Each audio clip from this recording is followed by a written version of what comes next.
Hello everyone. आज हम 15 और 16 दो दिन के करंट अफेयर डिस्कस करेंगे through MCQs. Okay, so this is a profile. We both have cleared UPSC prelims 5+5 that is 10 times. Rest assured कि जो आपके जो क्वेश्चंस की कवरेज होगी वो काफ़ी होलिस्टिक होगी और मोस्ट इंपॉर्टेंट टॉपिक्स जो रेलिवेंट्स हैं, टॉपिक्स आप देखोगे पूरे पेपर में 2-2 घंटे के टॉपिक्स कवर कर सकते हो आप, बट जो रेलिवेंट चीज़ है वही कवर करेंगे हम।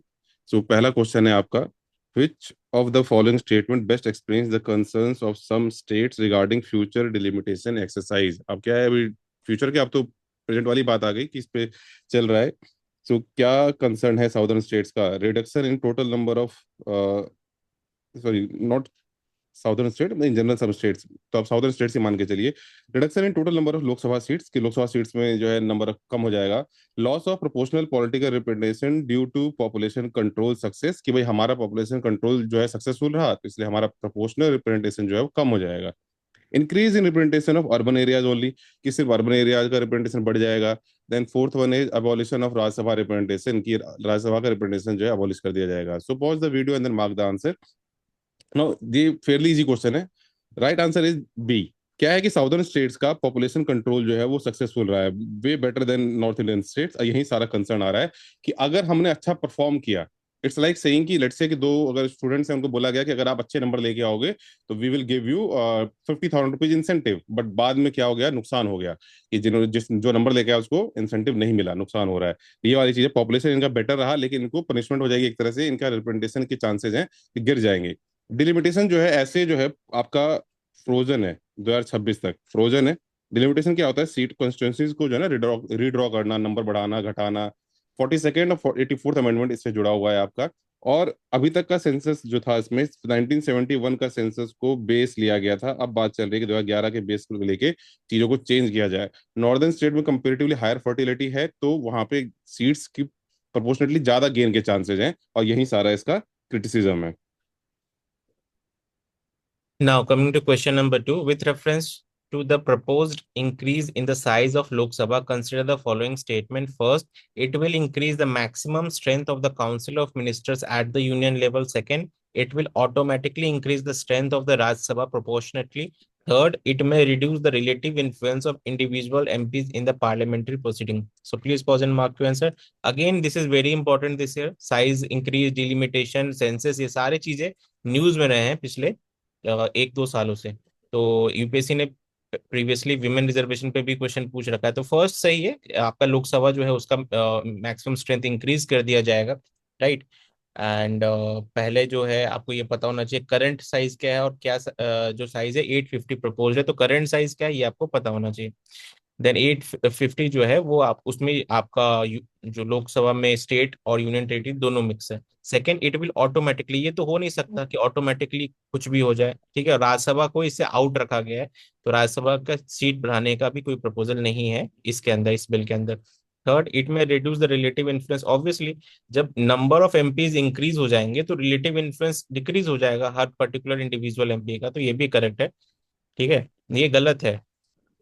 गलत है या सही है बताओ? सही है, बिल्कुल सही है, क्योंकि देखो पहले अगर 540 थे तो उनका जो रिलेटिव स्ट्रेंथ है वो होगा 540 के अकॉर्डिंग। अब जब 850 हो जाएंगे तो देखो कि कैसे इंक्रीज हो गए नंबर ऑफ एमपीज। अगर नंबर ऑफ एमपीज इंक्रीज हो गए तो वो क्या हो गया, रिलेटिव साइज, यानी कि इनवर्सली प्रोपोर्शनल है, तो उनका इन्फ्लुएंस डिक्रीज हो जाएगा। तो करेक्ट आंसर हो जाएगा आपका A 1 and 3 ओनली। सिंपल सोचो, अब एक आदमी 550 लोगों के बीच में बोल रहा है और एक आदमी 850 लोगों के बीच में बोल रहा है, तो कितनी वैल्यू रह जाएगी आपकी? तो third one, why is the straight of Hormuz, again बहुत न्यूज में है। Consider the strategically critical. ये मैप में पूरा लोकेट कर लो आप। एटलस जो है ना, डेली 5 से 10 मिनट 24 मई तक डेली टाइम डिवोट करो जितने फेमस प्लेसेस इन न्यूज है उन सभी पे। Okay, so strait of Hormuz को लेके, it is only maritime route connecting the Atlantic and Pacific ocean, कि अटलांटिक और पैसिफिक ओशियन को कनेक्ट करने वाला इकलौता मैरीटाइम रूट है। A significant share of global oil and LNG passes through it, कि global oil and LNG पास करता है इसके through. And third one is, it serves as a key link between Persian Gulf and the Indian Ocean, की Indian Ocean और Persian Gulf के बीच में एक की लिंक है ये। So pause the video and then mark the answer. Again थोड़ा create गया बट क्वेश्चन कंपेरेटिवली इजी है। अब यहाँ पे आप समझो कि इसमें इन दोनों में एक ही हो सकता है, राइट? और आपको पता होगा इतना, तो जब क्राइसिस सारा मिडिल ईस्ट के आसपास हो रहा है तो अटलांटिक और पैसिफिक ओशन में कहाँ चला जाएगा ये? तो राइट वन इज थ्री, ये जो है पर्शियन गल्फ और इंडियन ओशन के बीच में लिंक है।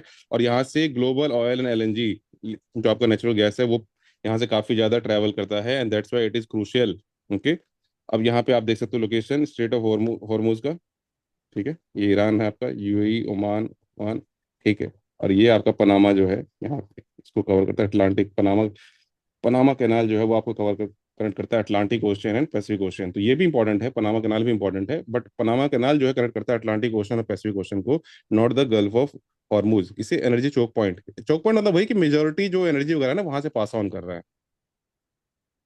ठीक है, नेक्स्ट है fourth question, with reference to the legal framework governing film piracy in India consider the following statement. तो फर्स्ट क्या है, the copyright act in 1957 prescribes both imprisonment and fines for infringement of the copyrighted content. Second, the Cinematograph Act 1952 provide for penalties that may be linked to the audited gross production cost of a film. Third, film piracy in India is treated exclusively as a civil wrong with no criminal liability. So please pause and mark your answer. ठीक है, देखो ये इसका जो first statement है वो सही है। कॉपीराइट एक्ट 1957 जो है, इसमें दोनों चीज हो सकती है, इम्प्रिजनमेंट भी हो सकता है और फाइन भी हो सकता है। ठीक है, जो इसका सेकंड स्टेटमेंट है वो भी सही है। ठीक है, 2020 जो आपका 1952 का जो एक्ट है, 1952 का एक्ट है, उसको जो हमने 2023 में अमेंड किया था वो प्रोवाइड करता है पेनल्टीज के लिए, तो that is also correct. Third is correct, गलत है, क्योंकि ये सिविल रॉन्ग नहीं है, सिर्फ ये सिविल और क्रिमिनल दोनों ही रॉन्ग है। ठीक है, सिविल एंड क्रिमिनल दोनों ही रॉन्ग है, तो B 1 and 2 is the correct answer. Fifth question, consider the following legal and institutional mechanism related to river pollution. River pollution को लेके जो इंस्टीट्यूशनल मैकेनिज्म है और जो लीगल मैकेनिज्म है उसमें कौन कौन से इससे लिंक्ड हैं। Water prevention and control of pollution act 1974, precautionary principle, polluter pays principle, fundamental rights under article 21। तो कौन कौन से रिलेटेड है रिवर पॉल्यूशन से? सो पॉज द वीडियो और मार्क द आंसर। तो the right answer for this is, hopefully you have got it right. क्या एक दो तीन क्या सही है इसमें से? तो चारों के चारों इसमें से सही है, not one two four, all four are correct. जो वाटर वाला प्रिवेंशन वाला आपका एक्ट है वो लीगल बेसिस देता है to regulate discharge of pollutants. River में आपको पॉल्यूटेंट्स आप डाल रहे हो तो उसको रेगुलेट करता है। प्रिकॉशनरी प्रिवेंशन प्रिंसिपल क्या है कि आपको प्रिवेंट करना है, प्रिवेंटिव मेजर्स लेने हैं, कि आपको उसमें ये नहीं क्या आपको पता होना चाहिए आप क्या उसमें पॉल्यूशन डाल रहे हो, किस तरह की चीज आप उसमें पानी में डाल रहे हो, तो वो आपको अवॉइड करना है। That is precautionary principal.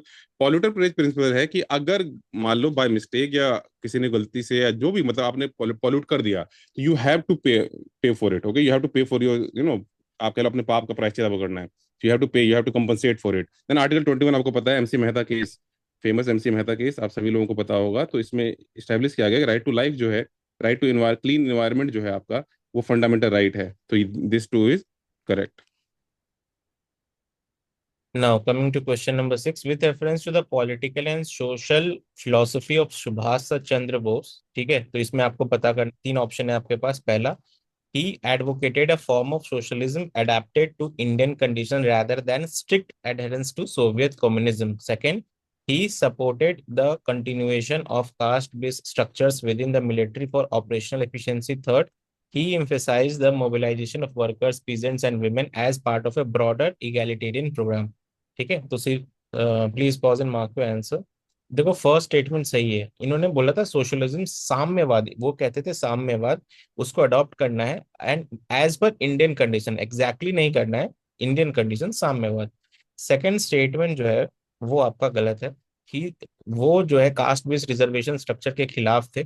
ठीक है, वो प्योरली सेकुलर थे कि मिलिट्री के अंदर ये चीजें नहीं होनी चाहिए। Third, he emphasized the mobilization of workers, peasants and women as part of broader egalitarian program।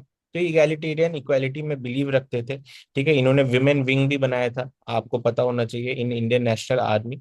ठीक है, और फर्स्ट कैबिनेट मिनिस्टर भी बनाया था, राइट, जो इंडिपेंडेंट इंडिया का इन्होंने एक गवर्नमेंट बनाया था उसके लिए। तो करेक्ट आंसर हो जाएगा ए 1 and 3 ओनली।